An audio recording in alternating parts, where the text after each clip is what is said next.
This strange encounter I'm about to recount happened 5 years ago in Ontario, around the banks of the Humber River. At that time, I was chasing legends, a wannabe Indiana Jones, if you will, on a quest to find a rumored lost gold mine in the wilderness. The whole thing seemed outrageous, maybe even foolish, but that's adventure for you, isn't it? You venture into the unknown, riding on a sliver of hope, spurred on by curiosity. I had found a map, a beat-up old thing that was more lines and smudges than actual indentations. But it was enough for me, and the next thing I knew, I was out there in the middle of nowhere hunting down this mine. I was an avid backpacker, so I used that as my excuse. I was just out exploring the wild. That's what I told everyone. My first few days in the wilderness were challenging, to say the least. There were no trails out there. The forest was dense and at times became a mind-bending maze. I spent a large chunk of my time trying to make sense of the map, comparing the seemingly unintelligible markings with the landscape in front of me. Despite my numerous navigation problems, a tingling anticipation kept my spirits up. That's how it always is, though. The thrill of the chase is usually better than what you find at the end. In the evenings, I'd sit by a hastily made fire that held the darkness at bay, recounting my day and piecing together the puzzle. Those self-reflective moments in the quiet wilderness felt profound, like I could hear it whispering back if I listened hard enough. It was in one of these quiet moments when things took an uncanny turn.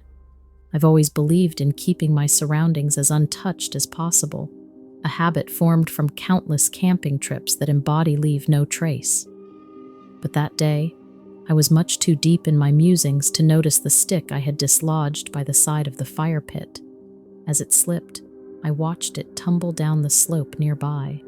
I sighed, making a mental note to pick it up in the morning, hoping it wouldn't tumble into the river. But the next moment, something curious occurred. The stick stopped. Now, it hadn't slid against a stump or a boulder. Rather, it halted abruptly, suspended in the air, like an invisible hand held it. The light was dwindling, but I was certain there was no foliage or outgrowth there that could have caught it. It was just a stick, nothing to get worked up about, but something just wasn't right. My heart drummed in my chest. Then, as if in slow motion, I saw the stick being lifted. The dying embers from the fire cast a soft glow into the distance, revealing a colossal silhouette hulking from the shadows. It stood tall amongst the trees and was about as big around too. In fact, I might have thought it was a tree itself, if not for the eyes looking back at me. It didn't make any moves towards me. It looked more surprised, to be honest. It was as I reached for my flashlight, curiosity overruling my survival instincts, that the creature chose to flee. It made a deep grunt and then took off through the forest, crashing through trees. You can imagine my curiosity. I couldn't believe what I had seen. The creature showed me no ill will, so I decided to continue on with my journey, part of me hoping I might see the beast again and get a better look. The next evening, I found myself trying to dismiss the prior night's occurrence to my overactive imagination, but I couldn't shake off the gut-wrenching feeling of being watched. My nightly routines became nervy, my senses heightened to every rustle, every unusual noise. What was excitement and curiosity during the day turned into dread after darkness began to fall. And then I heard it. It was a low, deep sound, something between a growl and a grunt, rumbling through the still night air. I knew it was the creature right then. A voice in my head screamed to pack my things and head back, but I was too far out in the wilderness to make a hike back to civilization in one day. And hiking after dark isn't advised. I was just as likely to end up with a broken leg than I was to encounter an angry animal. I decided to hold my ground. The creature enclosed on my camp. I grabbed a burning stick from the fire to ward it off. It stood upright against a tree, its colossal form easily 8 feet tall if I had to guess. It had broad shoulders and a torso resembling that of a human. With my free hand, I pulled out my flashlight to get a better look. As I focused the beam, I saw it in all its glory. The beast was covered in dark brown hair, head to toe, except for its face. It had a distinctly ape-like face with large, angular features. Its eyes were small and beady, deeply set back in its skull. They looked black in the dim light, but reflected back like an animal. And yet, there was something very human about the beast. I felt like I was looking at something prehistoric, or perhaps a distant cousin. What happened next was a blur. With a loud huff, the creature spun and took off into the woods. I felt a strong urge to follow it. I don't know why. I guess I just wanted to know more. But I didn't. I stayed in my camp that night, and I didn't manage a lick of sleep. The next morning, I packed up and left, the lost gold mine becoming another forgotten legend to me. There were other things to worry about. Looking back, the creature seemed just as surprised to see me as I did when I saw it. I don't expect many people end up around that area. There are no trails going through the wilderness up there. I wonder if it had ever even seen a person before. And if not, I wonder what it was thinking when it saw me. I don't think I'll ever know, but it's a humbling reminder of how little we actually know, how unexplored this earth still is.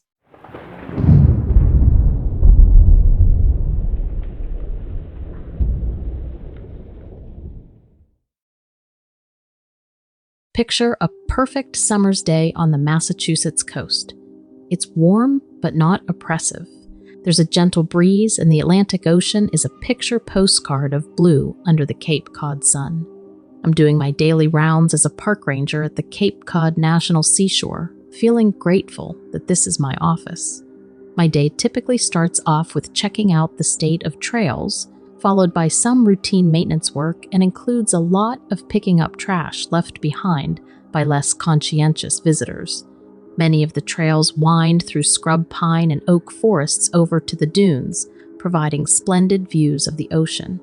It's a dream, living and working out here. Lunch usually finds me at Race Point Beach, tucked away behind a cluster of wind-warped cedars, munching on my sandwich. Then comes the time to monitor local wildlife. From tracking small mammals and bird populations to ensuring the safety of underwater species, I've done it all. This particular day, I was on regular patrol when I noticed an unusual number of dead fish washing up on shore. It was puzzling, I thought, given the fact that our water quality tests hadn't flagged anything unusual lately. As the day progressed, a chilling, unnatural odor seemed to develop, overpowering the briny smell of the sea.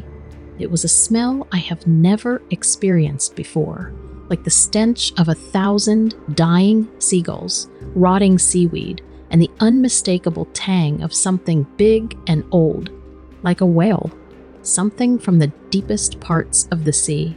The air turned heavier, or maybe it was just my imagination. I wasn't sure at that point. Whatever was going on, though, I knew something wasn't right. My radio reported sightings of unusual waves, of larger-than-usual swells that caused alarm among the locals and fishermen that were out there on the water. Even the seabirds seemed restless, squawking and fluttering about in a manner indicating something amiss. Like I said, I knew something was up, but I didn't have any evidence as to what it could be. As far as my reports went, everything was fine. Ignoring my unease, I carried on checking trail markers alongside the beach and dealing with lost tourists until dusk. Normal things for my job. As darkness began to descend, I noticed the lighthouse beam wasn't rotating as it usually does. That wasn't right. That's when I decided to check it out myself, a decision which soon led me to a nightmare that I will never forget. As I approached the lighthouse, the foul smell from earlier in the day intensified, swallowing the normally salty ocean air. I ran up the circular staircase to the lantern room and was immediately taken aback by the deafening sound. A low, thunderous growl, like the anger of the deep sea itself, shook the very foundations of the lighthouse. It was then that I noticed its source. A monstrous silhouette pierced the twilight, rising and falling in the turbulent waves just off to the north. What I had initially mistaken for an oddly shaped swell was something entirely different, something alive. Its long, sinuous body twisted in the water, eerily illuminated by pulses of bioluminescent light that ran along its length. It glistened and emitted a chilling, hypnotic glow, forcing me to squint through the lantern room's viewing lenses. Its face jutted out of the water.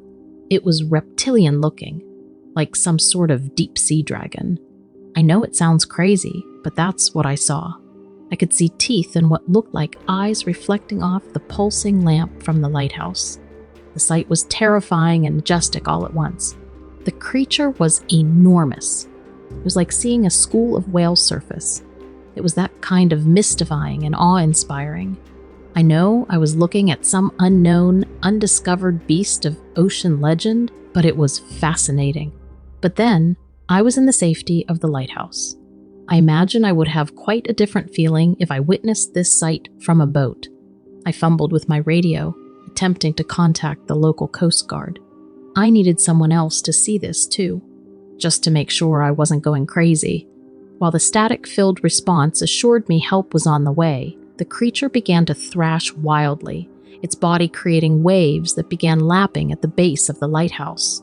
I quickly scrambled down, stumbling and clutching the radio desperately. Without warning, the monstrous creature's thrashing suddenly ceased. The waves settled, and like a wraith, it quietly descended into the deep blue sea. The piercing glow of its hypnotic eyes was the last thing I saw before everything returned to normal. To say I was shaken would be an understatement. I spent the next few hours just sitting there, my senses overwhelmed by the reality of what just happened. It wasn't a hallucination, it wasn't a dream. I knew that much. I walked back through the moonlit trails, my mind swirling with thoughts of what I had encountered. A feeling of awe and acute fear clung to me. The next day I was greeted with disbelief and cackles from my fellow rangers. Sea monster? Yeah, right. Did you drink seawater again, mate? They howled. But deep down, I knew what I saw unveiled a profound truth. We don't know everything about this world. We cannot claim mastery over what we do not understand. I know what crossed my path that day. It's a moment forever etched in dismay and wonder. From that day forward, I continued my park duties with an added sense of caution and respect for the mysteries that remain within these ancient waters.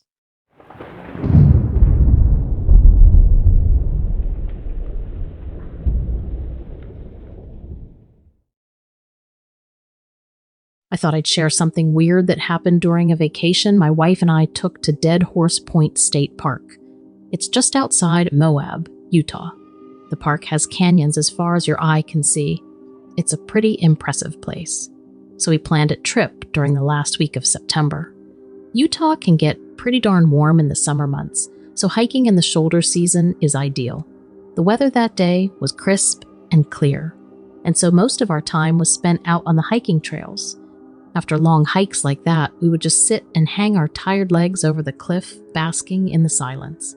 It was the ideal vacation we had in mind. Until it wasn't. One evening, after the day's hike, we decided to have a small, private cookout. We found this secluded spot that seemed to be the perfect place. It was a little clearing near our campsite, hidden behind a cluster of pinyon and juniper trees. As the dusk began to set in, the world around us started to slowly calm down. We were sitting by the fire, content and full from the meal, just listening to the soft crackling of embers and gazing at the stars overhead when we first heard it. A low growl, not too far from where we were sitting. At first, we played it off as some desert critter, but then the growls turned into this deep, guttural howl that echoed off the canyon walls, instantly sending chills down our spines. It was an unnerving sound, primal and raw. I grabbed the flashlight and shone it in the direction of the noise. I couldn't see anything initially, but kept shining the light around with my heart pounding in my chest. And then the beam of light fell on something. For a second, I thought I saw two gleaming eyes looking back at us. You know, that kind of fear that gets your heart thumping so hard in your chest that it resonates in your ears, and your entire body goes numb with terror?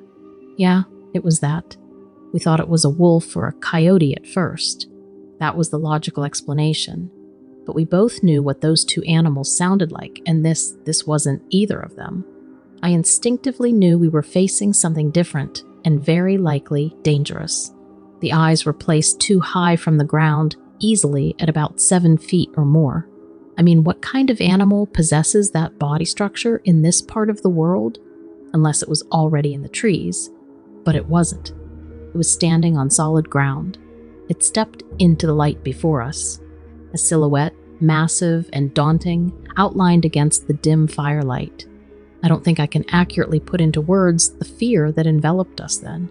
I've never been that terrified in my entire life, that's for certain. Suddenly, the creature let out a startlingly human-like howl, causing both of us to jump. It was a deep sound that echoed and bounced off the canyon walls around us, making it sound like there were a dozen of the same creature surrounding us. The air seemed to fill with the smell of wet dog and something metallic, like blood, that hit us in a nauseating wave. Then, the most terrifying part about it, the creature stood upright. The outline in the dim light clearly revealed broad, wide shoulders tapering into what I could only describe as the chest. Its snout was long and pointy, much like a hyena's. It was a beastly dog creature with the ability to walk upright like a man. I'm not ashamed to admit it, we ran. We abandoned our cozy little campfire and just bolted, praying the creature wouldn't follow us. It was a mad, blind dash in the darkness till we found our car. That's where we spent the rest of the unnerving night. The next morning, we gathered our scattered wits and our gear from our abandoned camping site. We tried to convince ourselves that it was a trick of the light, a mix of shadows, fire, and our overactive imaginations.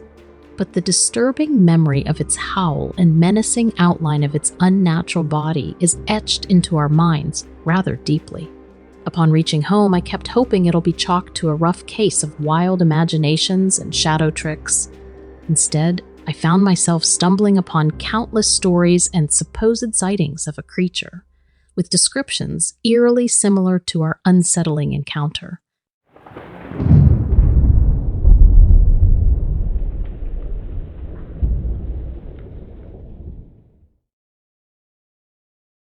It's not like me to get creeped out when I'm out in the woods.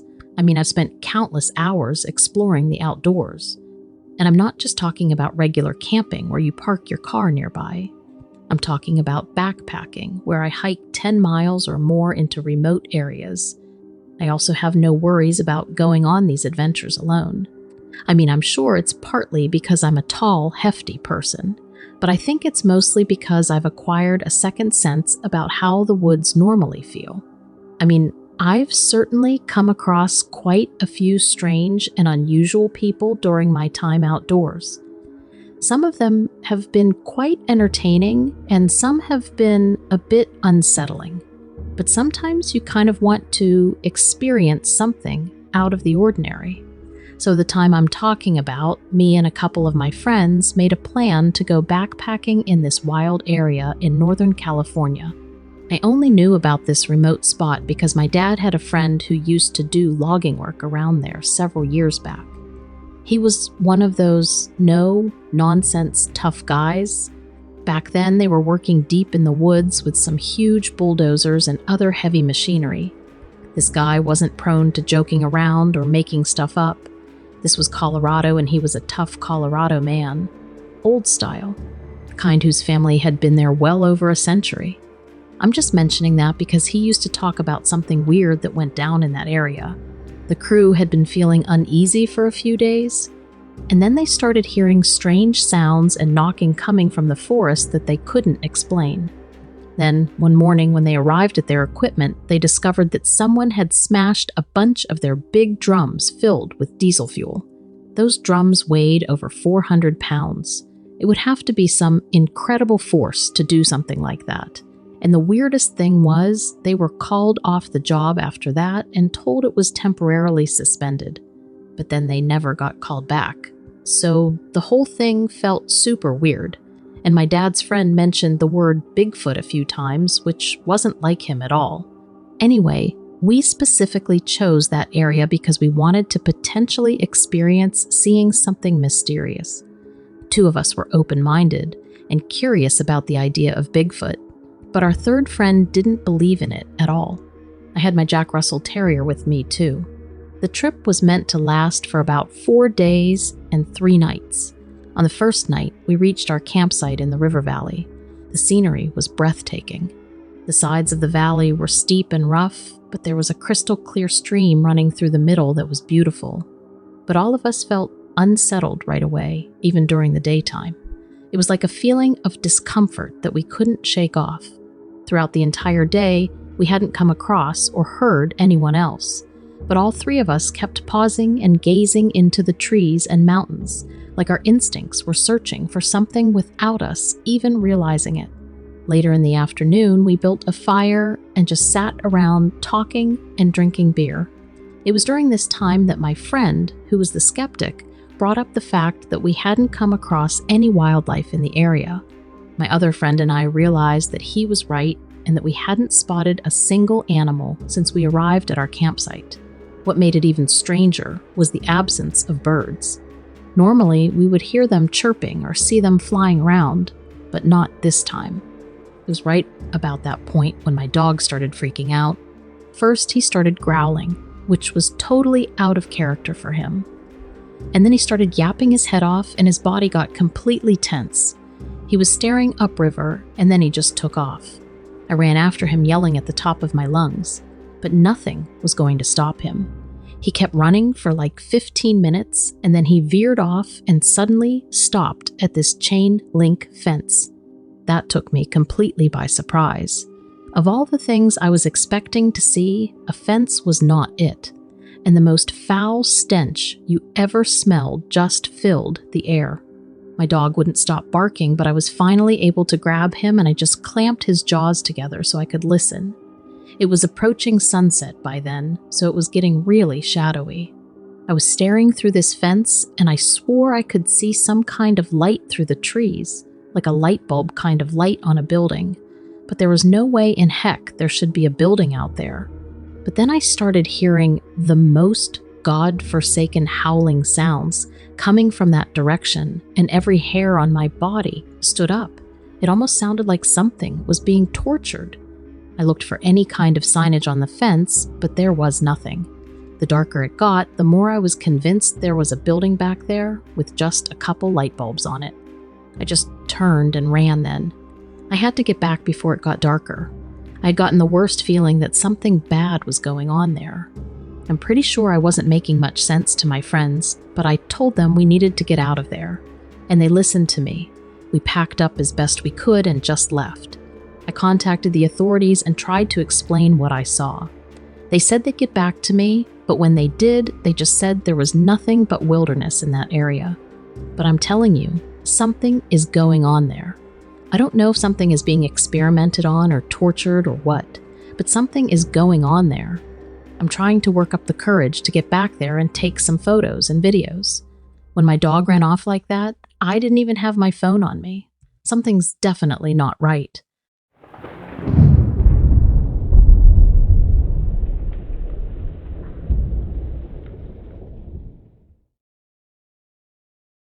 I attended my first music festival a few years ago.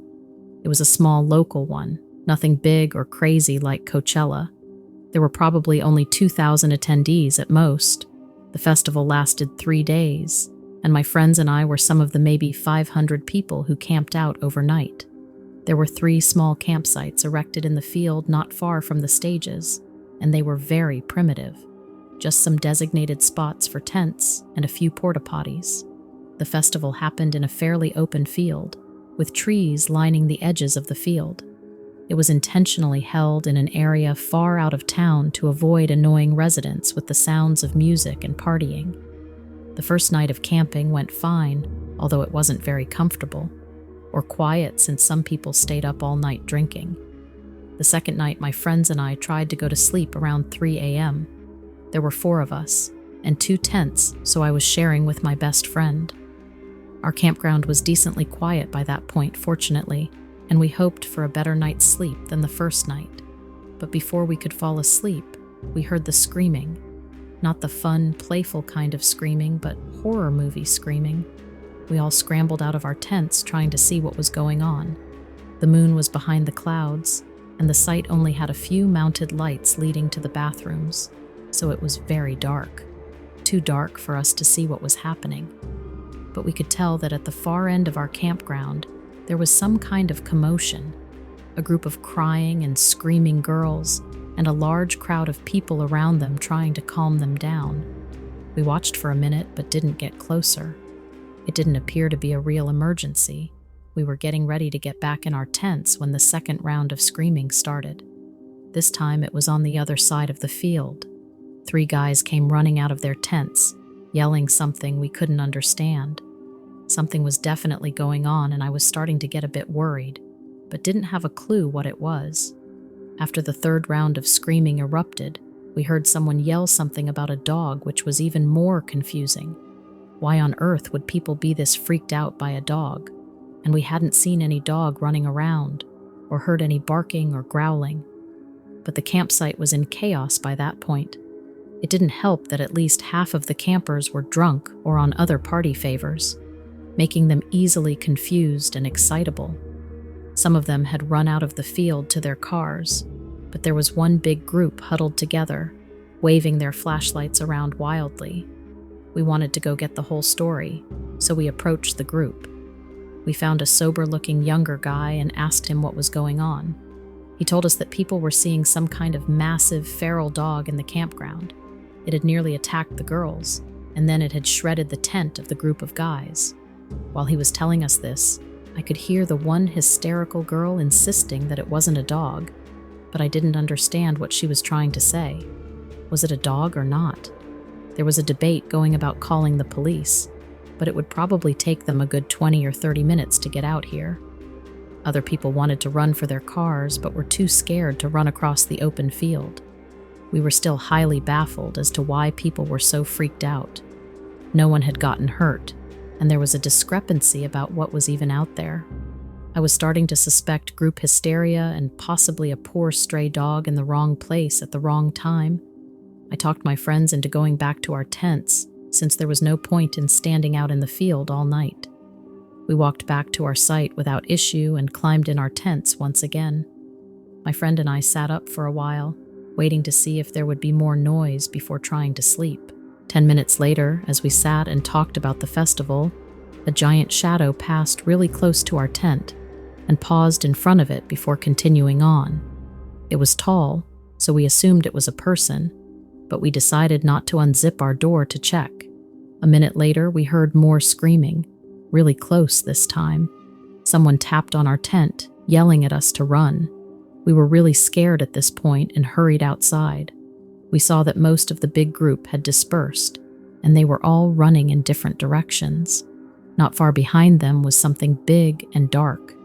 I peered into the dark field, trying to figure out what it was.